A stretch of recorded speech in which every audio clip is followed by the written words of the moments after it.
This program is supported by PMEG Premium at Protect Plus Gold. Sama-sama sa laban, walang iwanan.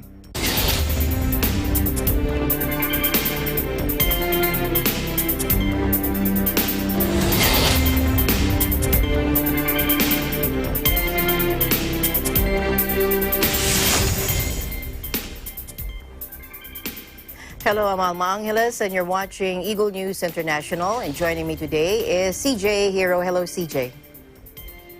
Hello, Alma, and good evening to everyone watching the news tonight. And now, here are the headlines.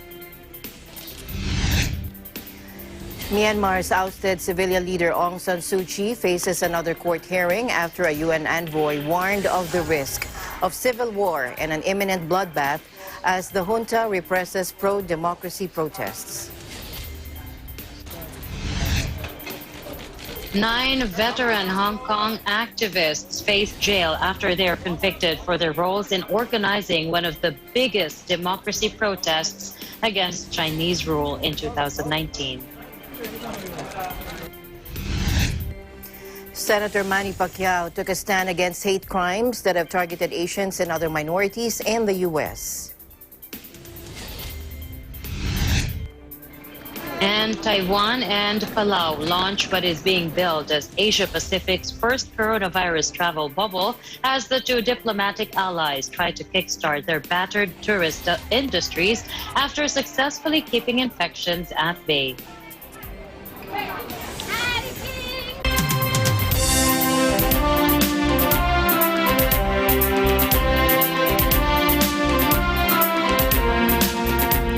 First, to the crisis in Myanmar, ousted civilian leader Aung San Suu Kyi faced a court hearing Thursday after a UN envoy warned of the risk of civil war and an imminent bloodbath as the junta represses pro-democracy protests. Barbara Woodward, the UN envoy from Britain, which requested the meeting, told reporters the Security Council was united in its condemnation and was discussing a range of measures at their disposal. And it is very worrying. It is not only abhorrent in terms of the killings, including of children, which I mentioned, but also the arbitrary detentions, the violations of human rights, and the pressure at the borders, the increased violence, all of those things. I think I can say the Council was united in its condemnation of what is going on. So, as I say, we'll continue to discuss next steps. We have a range of measures at our disposal, but the main thing is to make sure that we can see the end of violence, the release of those arbitrarily detained, and the restoration of Myanmar on the path back to democracy and stability. Today, we heard from the Special Envoy that there is a significant risk that the situation in Myanmar deteriorates further with implications for regional and international security. Indeed, we're already seeing spillover into neighbouring countries with approximately 3,000 civilians fleeing from Myanmar into Thailand this past weekend. The Secretary-General has underlined the need for a unified, resolute and firm international response, and the Council should play its part. We'll continue to closely monitor the situation and work with our colleagues in the Council and regional partners to help end this senseless violence, hold those responsible to account, and secure a path back to democracy. The UN Security Council held an urgent closed-door session on the escalating crisis on Wednesday, and Special Envoy Christine Schreiner-Bergener urged it to act. The emergency UN session came on the eve of Suu Kyi's latest court hearing. She faces a raft of criminal charges that could see her barred from office for life.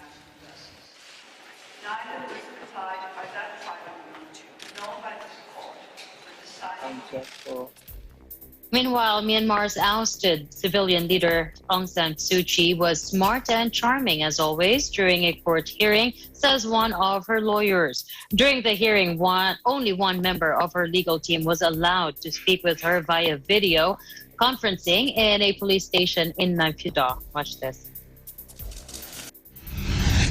Aung San Suu Kyi's physical condition was good, according to the eyewitness, Dom Mensu said when he saw her on the screen in the video conferencing, Aung San Suu Kyi seems to be in good physical condition, and she was, as always, she was smart and charming as always. She demanded to arrange a meeting between her and the lawyers, the defense lawyers, a private meeting to give her instructions to the lawyers and to discuss about the case without any outside interference like the police or like the other forces. Then Dom Mensu further requested her that two new lawyers, additional lawyers, should be added to the legal defense team for her, and Aung San Suu Kyi consented. So 8 lawyers for Aung San Suu Kyi were agreed by her and appointed by her. At this adjournment, at this hearing date, women said consented to appoint lawyers on his behalf, and the set of 8 lawyers were also appointed by women. So women was presented by 8 lawyers, exactly the same as Aung San Suu Kyi. The 75-year-old has not been seen in public, but her lawyer said she appeared to be in good health despite 2 months in detention. The hearing on Thursday is expected to be brief and to deal only with administrative aspects of the case. The junta is also probing the Nobel laureate over allegations she took payments of gold and more than $1 million in cash, but Kin Mung Zaw, one of her lawyers, said these were not likely to translate into formal charges at this stage.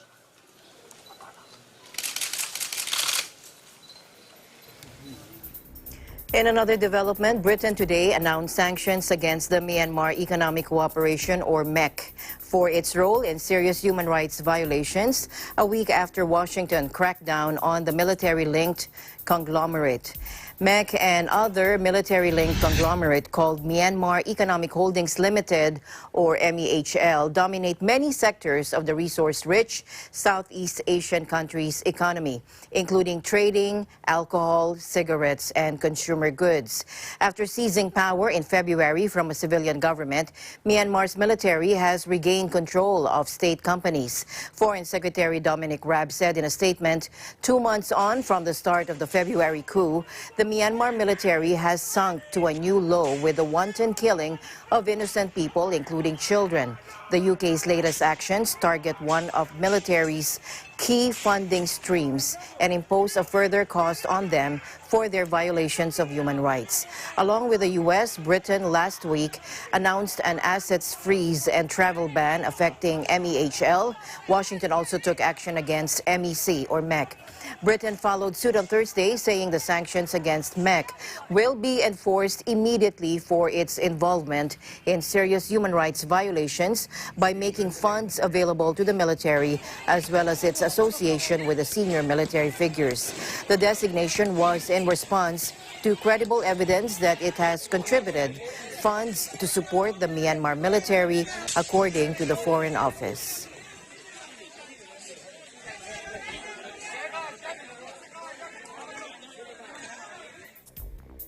Meanwhile, 2 Yangon shopping centers allegedly linked to the military in Myanmar were engulfed in flames, and videos showing the inferno were shared widely on social media. The Ruby Mart and the Gandamar were covered with billowing smoke. The cause of the fire remains unknown, but the incident follows calls to boycott businesses affiliated with the junta after the February 1st coup. A campaign of social punishment for those supporting the police and military personnel has spread across the country. Yesterday, a group of ousted parliamentarians acting as an underground parallel administration known as the Committee representing Pia Dong-Su, Lu Tao, warned that serious action would be taken against those who are not part of the protest movement.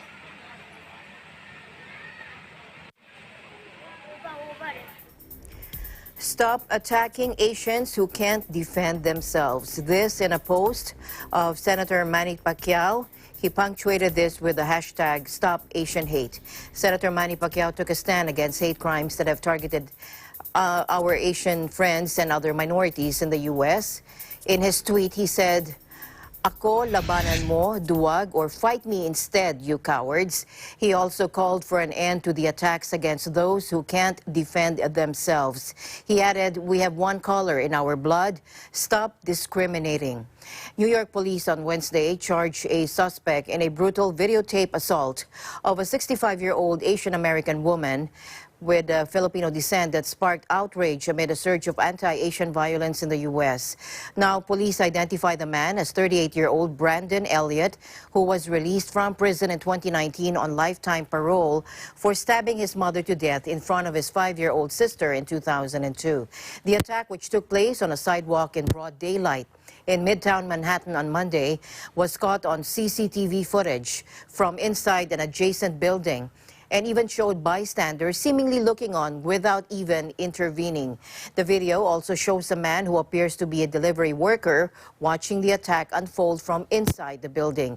He's then joined by two other men, one of whom closes the door rather than coming to the woman's aid as the assailant walks away. The victim, whose identity has not been released, was hospitalized with multiple injuries, including a fractured pelvis. She has since left the hospital, according to local media. Manhattan prosecutor Cyrus Vance said Elliott faces up to 25 years in prison if convicted. New York has more than 1 million inhabitants of Asian descent. In the week of March 15 to 21, police recorded a total of 9 hate crimes, up from 3 in the same period of 2020.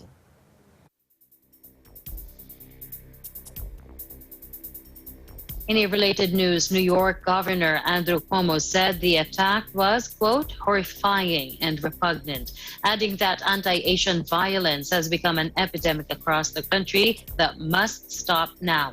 New York City Mayor Bill de Blasio called on anyone who witnesses an attack to literally shout to disturb the aggressor and attract attention. Watch this. But I want to now talk about something painful, because we continue to see these horrible, disgusting attacks on Asian American New Yorkers. And it's got to end, and we're going to use every tool we have. And we need everyone to be a part of this. Because yesterday, I don't know if you've seen the video, but absolutely disgusting and outrageous video of an Asian woman being attacked, pushed to the ground, kicked viciously by someone full of hate. That was bad enough. But then to see a security guard standing nearby and not intervening, absolutely unacceptable. Look, I don't care who you are. I don't care what you do. You've got to help your fellow New Yorker. And if you see someone being attacked, do whatever you can. Make noise, call out what's happening, go and try and help. Immediately call for help, call 911. I mean, this is something where we all have to be part of the solution. We can't just stand back and watch a heinous act happening. And I think for so many Asian American New Yorkers who are feeling isolated right now, who are feeling fearful, they need to know that they have solidarity of all New Yorkers and support. The NYPD has stepped up its presence in neighborhoods with high Asian immigrant populations, while volunteer groups have formed safety patrols. Several demonstrations expressing solidarity with Asian American communities have also taken place. In Washington, President Biden announced a slate of new initiatives on Tuesday to combat anti-Asian prejudice, including publishing more frequent data on hate crime incidents and taking steps to encourage people to report them.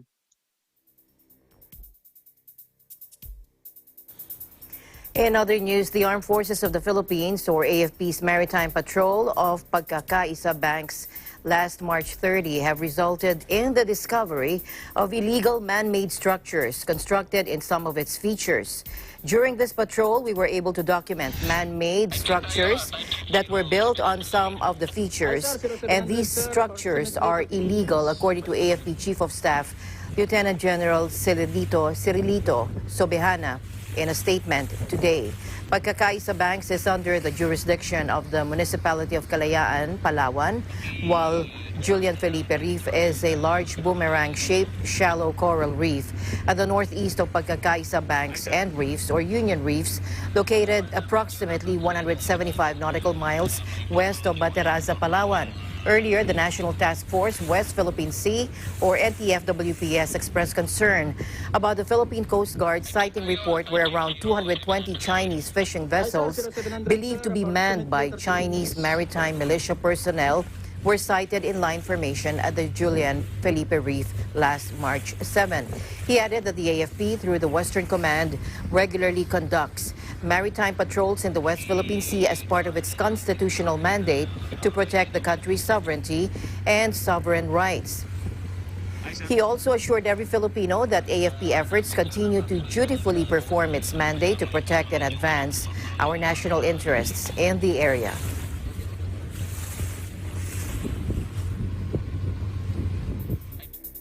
Meanwhile, China says it's perfectly normal for its boats to take shelter around the Spratly Islands, Whitsun Reef. Over 200 ships were first spotted on March 7 at the reef, prompting the Philippines to demand Beijing to withdraw them. Watch this. 当前呢，在地区国家的共同的努力下，南海的局势总体是稳定的。那么，刘鄂礁是中国南沙群岛的一部分，向来是中国渔船的重要的避风点。中国渔船在该礁附近海域避风，完全是正常之举。我们也知道呢，有一些势力，总是在想方设法呢要挑拨中非关系。我们也相信菲方呢能够明辨是非，不会上当受骗。 Hi sir, 0700 sir, approximately 30 minutes.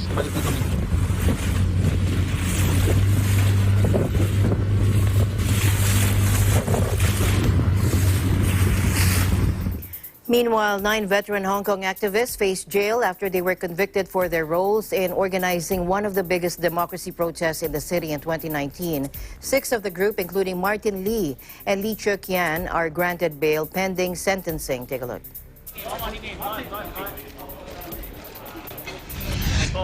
And if we are sentenced to jail in the future for this case or many other cases that are following, it is our badge of honor to be in jail for working together with the people of Hong Kong. And it's a regret that it seems the court has made a judgment that the police banning can override our constitutional right.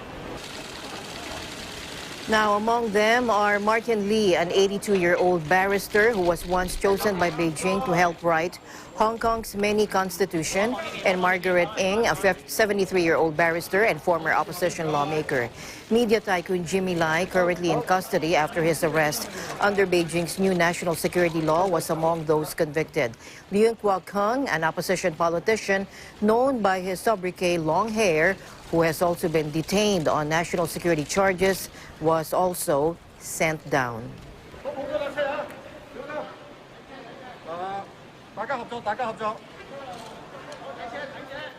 To Japan now, where a governor wants to cancel Osaka's Olympic torch relay leg over virus spike. And we have the Prime Minister, Yoshihide Suga, announcing new COVID-19 countermeasures that will be imposed for 1 month beginning Monday in 3 prefectures. We have Dennis Liu of our EBC Japan Bureau with the details of those stories. Dennis. Yes, CJ. The Olympic torch relay leg in the city of Osaka City should be cancelled over rising coronavirus infections, the region's governor Hirofumi Yoshimura said Thursday. The call comes with parts of Osaka Prefecture and 2 other Japan regions facing new coronavirus measures to tackle a spike in cases. Coronavirus infections have been rising in Osaka, Hyogo, and Miyagi prefectures, with the government expected to announce new restrictions for the regions later Thursday, allowing officials there to require businesses to close early or face fines. The torch relay began on March 25th from Fukushima, with organizers hoping it will help build enthusiasm across Japan for the Games after a year-long delay because of the coronavirus pandemic. It is scheduled to travel through Osaka Prefecture on April 13th and 14th, starting in Sakai City and ending in Osaka City. The governor of another region, Shimane Prefecture, has also suggested he could call for the relay to skip his area if virus measures are not tightened. Rules already require spectators lining the relay route to wear masks and avoid cheering, and the organizers have said legs could be canceled if overcrowding occurs.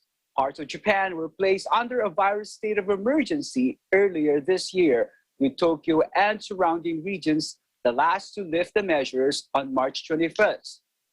There have been warnings that Japan is entering a fourth virus wave even as preparations continues for the Tokyo Olympics, which are due to open on July 23rd.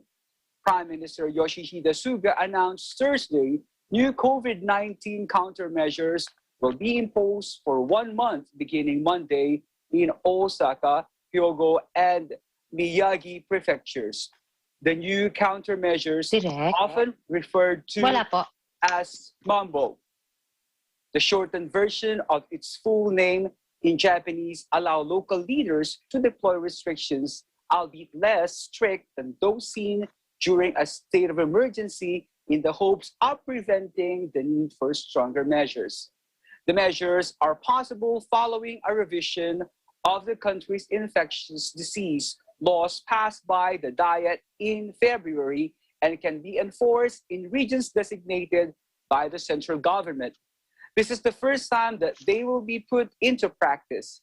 The biggest differences between measures taken under a state of emergency and the one issued on Thursday is that the latter gives local leaders more freedom to enforce targeted measures in specific neighborhoods, towns, and districts within their jurisdiction.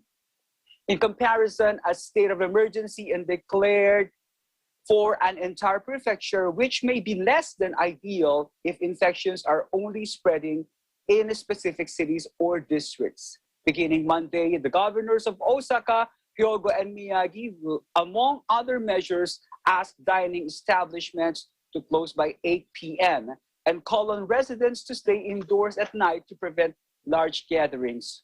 Osaka Governor Hirofumi Yoshimura has said the prefecture plans to impose restrictions only for the city of Osaka. Back to you, CJ. Well, thank you so much, Dennis. Just yes or no question here. Are people complying or are they complaining when it comes to the restrictions being imposed there? Yes, the people are complying, but we can only do so much, like putting on our masks and face shields in certain occasions, CJ.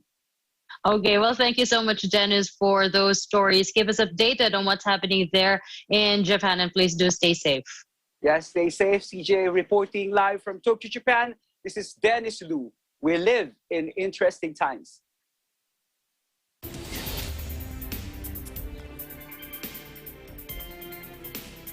All right, thanks, guys. And the news continues here on Eagle News. We'll be right back.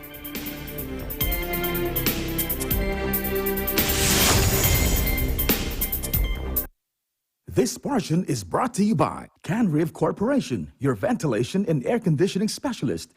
Services offered: supply and installation of elevators, escalators, air conditioners, ventilators, jet towel, hand dryers, generators, access control system, factory automation, and modernization. For more info, please contact Ami Kanke at 0915-263-7198 or 0998-900-3224. Mula noon hanggang ngayon, gabay natin ang MTRCB ratings sa matalino at responsableng panonood.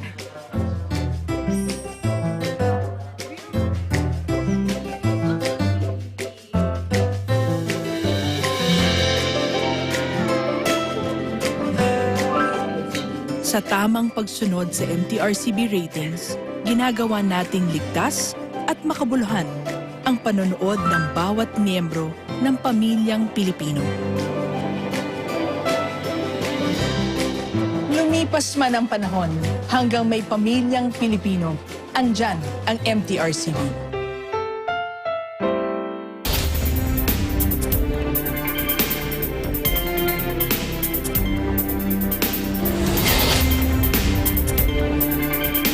Welcome back. Hard-hit Brazil closed out its deadliest month of the coronavirus pandemic by far on Wednesday, with 66,573 people killed by COVID-19 in March, more than double the previous record.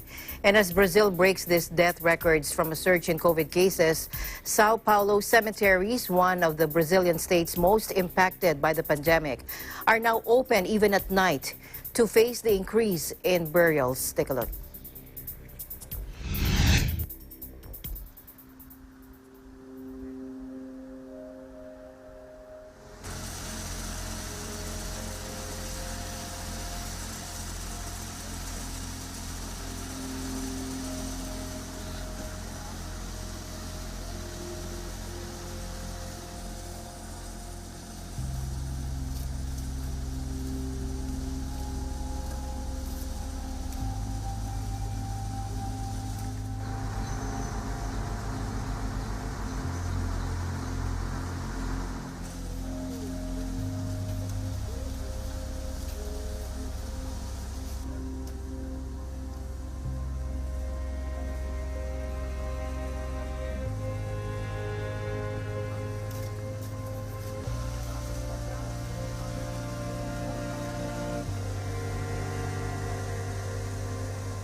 About 15 million doses of the single-shot coronavirus vaccine made by Johnson & Johnson were ruined in a factory error in the United States. The New York Times reported a blow to the company's efforts to quickly boost production.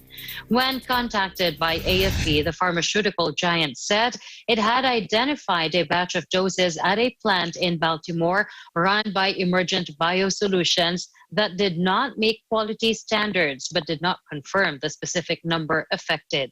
The company also said the batch was never advanced to the filling and finishing stages of the manufacturing process. It said also quality and safety continue to be their top priority. The Times reported, however, signaled that issues with quality control could affect future output, with the Food and Drug Administration expected to investigate. The FDA told AFP it was, quote, aware of the situation, but declined to comment further. Johnson & Johnson said it was sending more experts to the site to supervise, direct, and support all manufacturing of the Johnson & Johnson COVID-19 vaccine, which would allow it to deliver an additional 24 million shots through April. J&J said, we continue to expect to deliver our COVID-19 vaccine at a rate of more than 1 billion doses by the end of 2021. The J&J vaccine has won praise for its single dosage and because it does not need to be frozen, unlike the shots from Moderna and Pfizer, making distribution much simpler.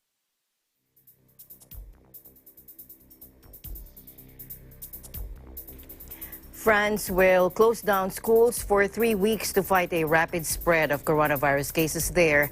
A nationwide curfew will also be put in place. In a televised address, President Emmanuel Macron warned the country risks losing control of the pandemic if action is not taken.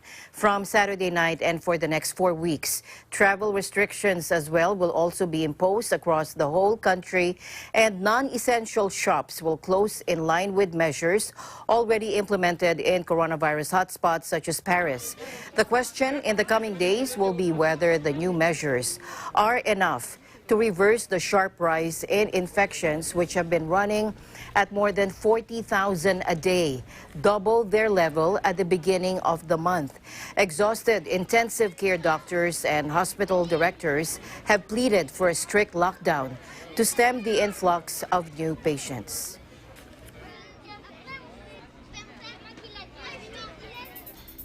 India, meanwhile, on Thursday reported a total of 72,330 new coronavirus cases and 459 deaths in the last 24 hours. Notably, this is the highest single-day rise recorded since October 11, 2020. India.com reported that the new figures take the overall tally in the country to 12.22 million. It reported 459 deaths in the past 24 hours, taking the total to 162,927. More than 60 million shots have been administered since mid-January, a far slower pace than needed to reach the ambitious target of vaccinating 300 million people by the end of July. India, home to the world's biggest vaccine manufacturer, has meanwhile slowed its export of shots due to the spike.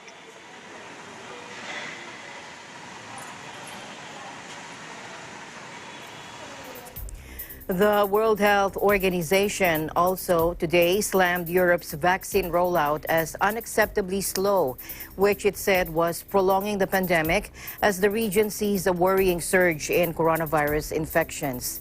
WHO Director for Europe, Hans Klug, said in a statement, "We must speed up the process by ramping up manufacturing, reducing barriers to administering vaccines, and using every single vial we have in stock now." To date, only 10% of the region's total population have received one vaccine dose, and 4% have completed a full vaccine series, according to the organization. The WHO's European region comprises 53 countries and territories and includes Russia and several Central Asian nations.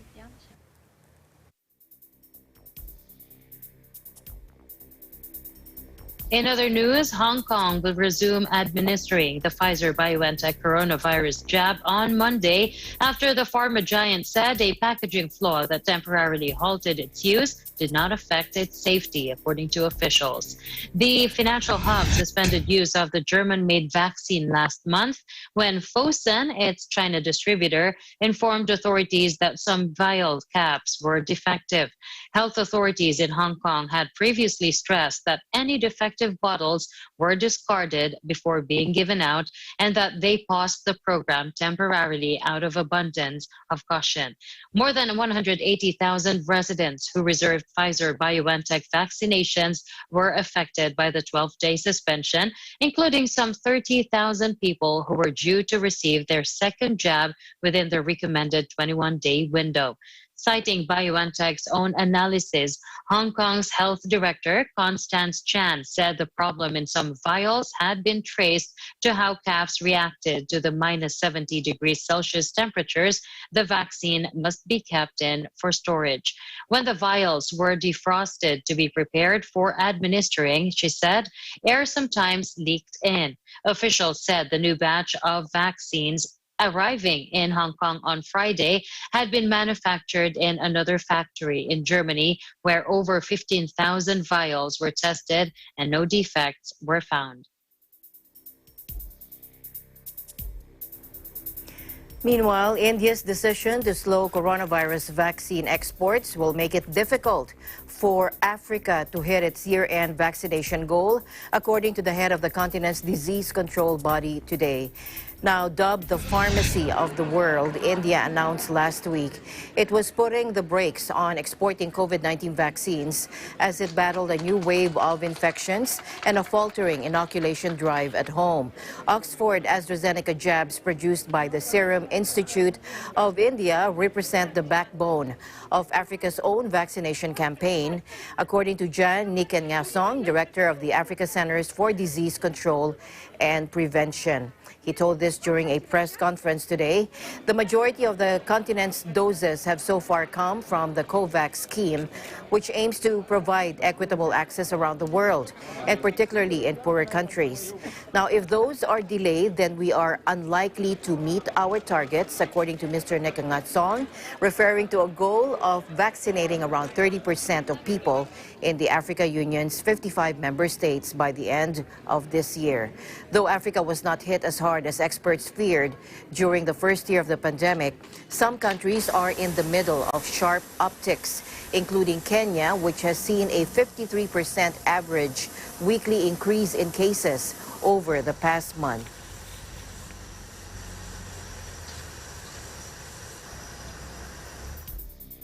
Meanwhile, the African Union today called for urgent and coordinated international action after a jihadist attack that killed dozens and uprooted thousands on the northern Mozambican coastal town of Palma. The jihadists captured Palma on March 24, ransacking buildings and beheading residents and forcing thousands to seek safety in surrounding forests. Watch this. Like 3 o'clock, 4 o'clock afternoon. So we ran away to a Marula company, and those people, they started to shout, to shoot around the place. So we stayed 2 days in a hotel. We locked in a hotel. No one was allowed to go outside. So this is the last day which we ran away. The Shabab started to shoot in a Marula hotel.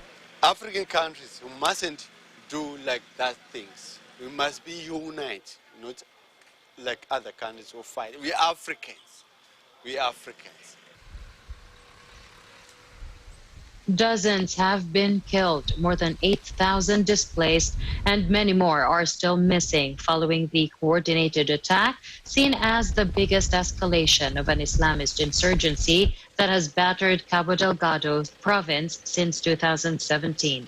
In a statement, AU Chairman Musa Faki Mohammed said he condemns in the strongest terms the terrorist attacks. But Mozambique President Filipe Nyusi on Wednesday downplayed the latest attack as, quote, not the biggest, despite its unprecedented proximity to Africa's single biggest investment project. Palma is around 10 kilometers or 6 miles away from a multi-billion-dollar liquefied natural gas project led by France's Total and involving other international companies. Total had already suspended operations and evacuated some staff in late December after jihadists launched a series of raids near its compound.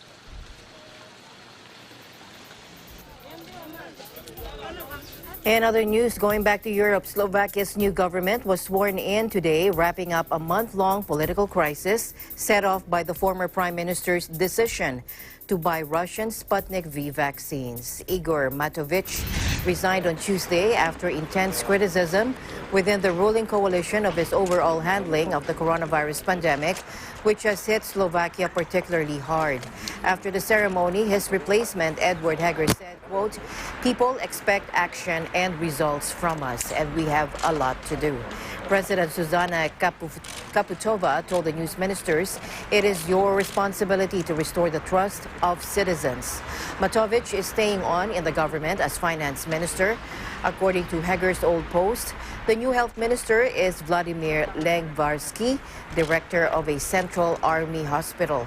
The COVID crisis has eased slightly in Slovakia in recent days. The country, which had the top global ranking for COVID-related deaths per capita for weeks, is now in 7th place with an average of 17.97 deaths per 100,000 inhabitants over the past 2 weeks, according to an AFP tally based on official data.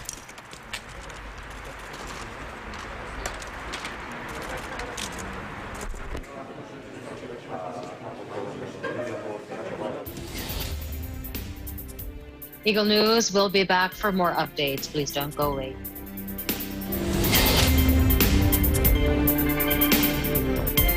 Sa panahon na laganap ang mga sakit, katuwang nyo ang BMEG Premium at Protect Plus Gold. Gawa sa state-of-the-art facilities ang BMEG Premium Feeds. Kaya ito ay safe, sanitized, and hygienic. Walang dalang sakit. Certified, malinis, sariwa at sigurado. At para laging malinis ang paligid, gumamit ng Protect Plus Gold. isang safe broad-spectrum disinfectant na pumapatay ng mga virus, bacteria at fungi. BMEG Premium at Protect Plus Gold. Sama-sama sa laban, walang iwanan.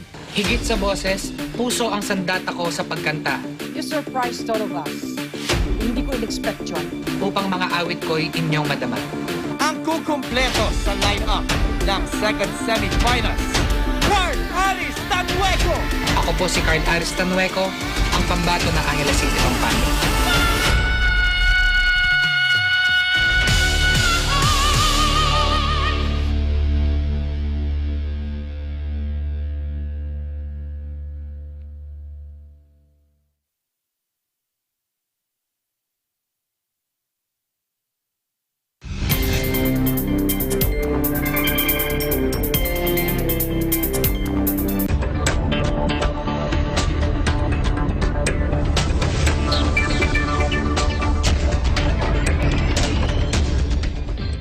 Welcome back to the news. Taiwan and Palau launched what is being billed as Asia-Pacific's first coronavirus travel bubble as the two diplomatic allies try to kickstart their battered tourist industries after successfully keeping infections at bay. Watch this.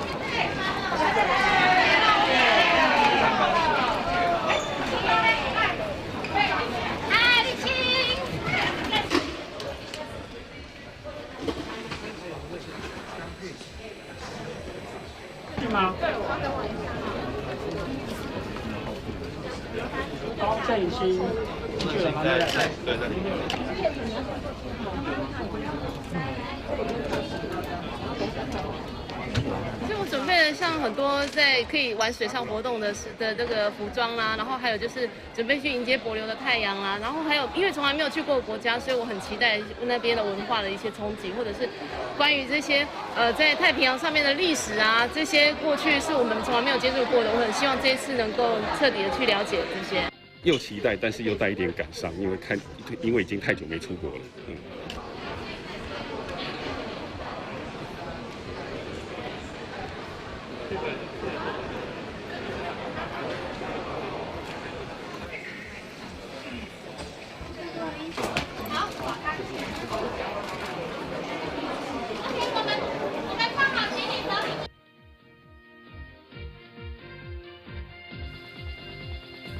In other business news, U.S. President Joe Biden has set out plan for a $2 trillion infrastructure program spending. He's called it a once-in-a-generation investment. Take a look.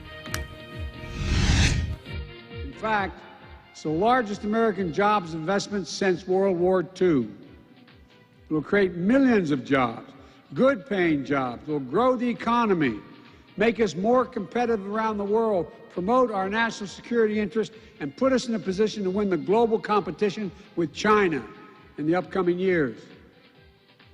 It's not a plan that tinkers around the edges.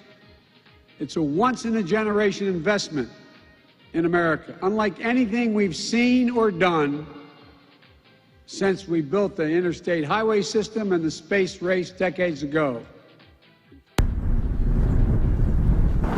The plan called for sweeping upgrades to transportation, telecommunications, and energy infrastructure, which the U.S. leader said was both about revitalizing an economy weakened by the pandemic and restoring its global competitiveness. Biden's infrastructure plan, the second massive spending initiative of his 10-week-old administration after the $1.9 trillion short-term COVID rescue bill passed earlier this month, faces tough tests in a Congress worried about soaring deficit.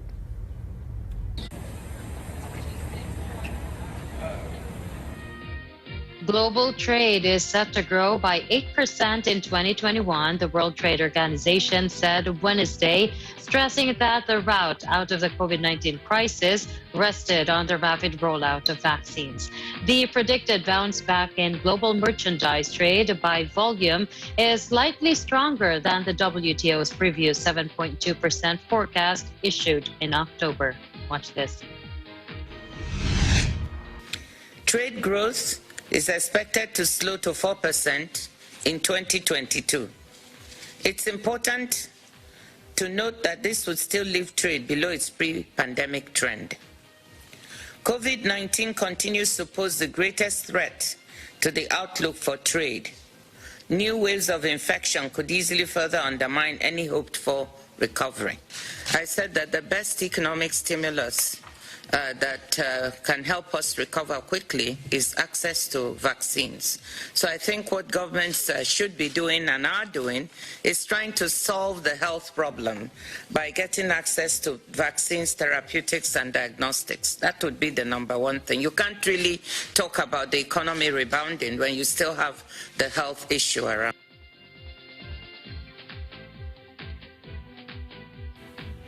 In other business news, Pakistan's government has made a swift U-turn on plans to allow limited imports of sugar, cotton, and wheat from India after a political backlash against the move. The government's Economic Coordination Committee said Wednesday that import permits would be approved in a bid to rein in rampant inflation. But politicians criticized the apparent thaw in relations with their rival neighborhood.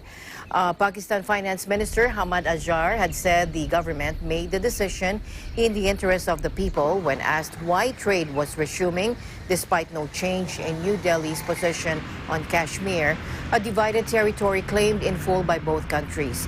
But on Thursday, Interior Minister Sheikh Rashida Ahmed told reporters the decision had been deferred until New Delhi restored Indian-administered Kashmir's special status. Islamabad suspended trade and diplomatic ties with India in 2019 when New Delhi imposed direct rule on the restive Muslim-majority region and enforced a heavy security lockdown. Now both countries withdrew their top diplomats and consular staff were expelled or withdrawn. Pakistan's economy is in the doldrums, a position made worse by a third wave of the coronavirus pandemic that has seen the reintroduction of partial lockdowns across the country.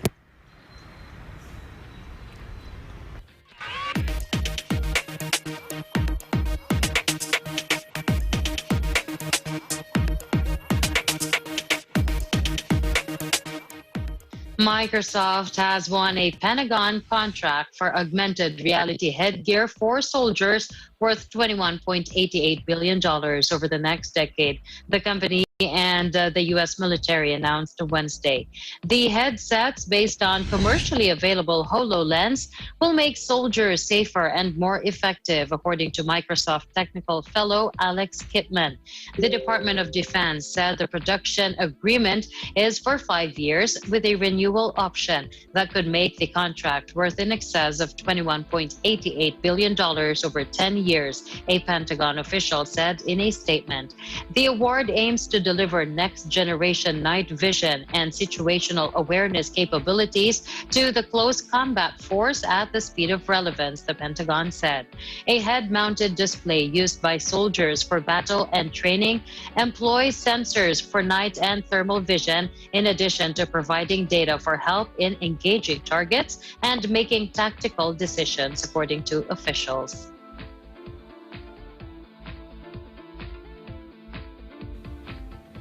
And continuing with the news, Londoners had hit the parks as lockdown restriction eases. Patricia Rodriguez from our EBC UK Bureau. Here's more. People in England on Monday rushed outdoors as sports returned in the latest easing of coronavirus restrictions, although Prime Minister Boris Johnson warned spiraling cases in Europe meant more deaths were inevitable.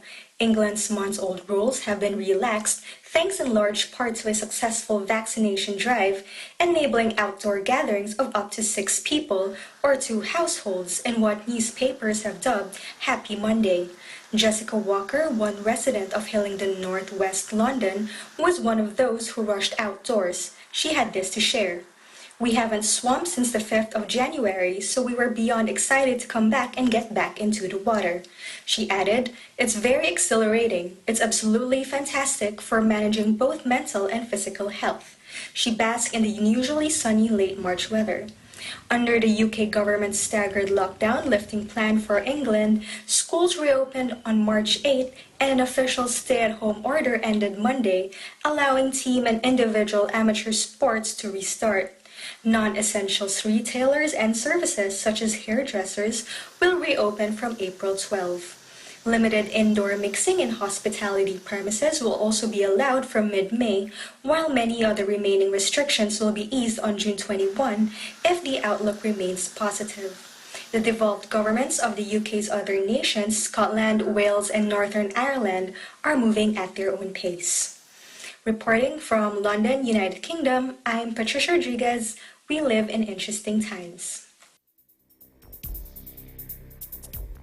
Thank you so much, Patricia. Now, a campaign group for bereaved families draws almost 150,000 hearts on a wall opposite Britain's Houses of Parliament as a memorial to victims of the COVID-19 pandemic.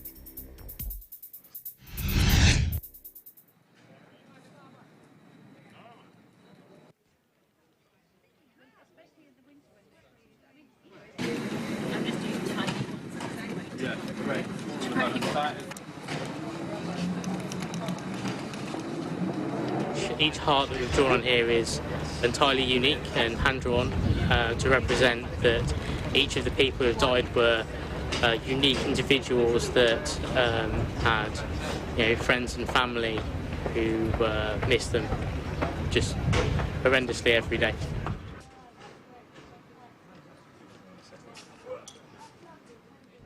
We think this is going to take us about 8 days, but the idea is that as the numbers of victims increases, we'll continue to add more hearts like every day.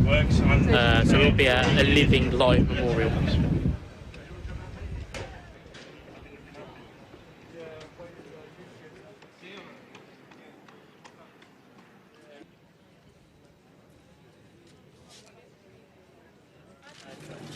Coming down to mark of respect and to see what you're doing. So each one is, but it is incredibly moving, and I hope that by being right opposite Parliament, it's a constant reminder to all of us that we must express our voices on behalf of those that have lost someone.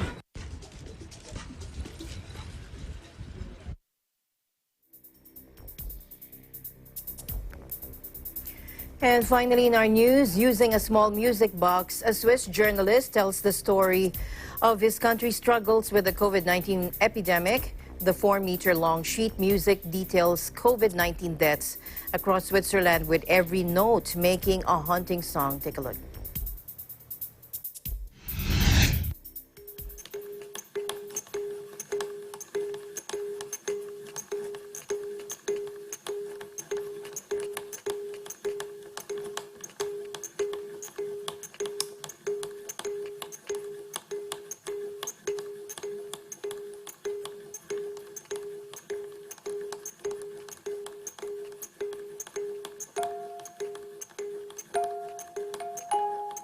I wanted to make like a visualization which bring back the emotion and show it on an emotional way that people are dying. And I used this little instrument, the music box, because it was somehow perfect for that.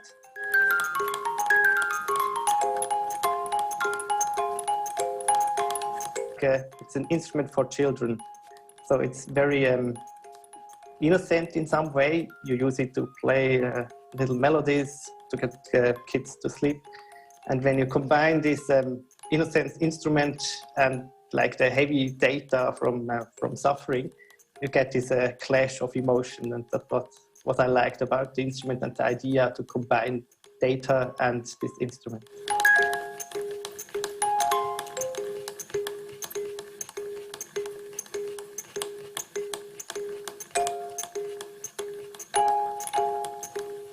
On the right side on my screen, I had the daily death rates. On the left side, the music notation software. And I go there day by day and look what note is appropriate, what represents somehow the data, but still get some flow into the melody.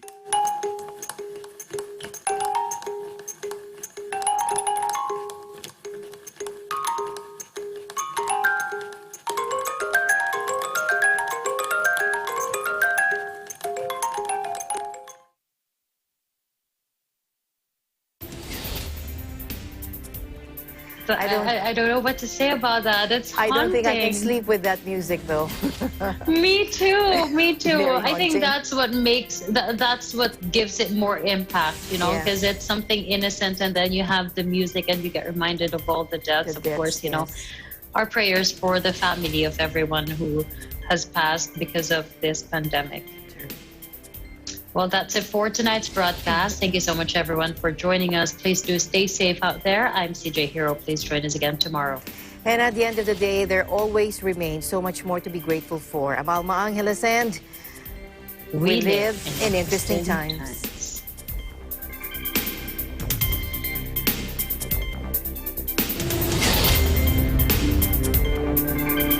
This program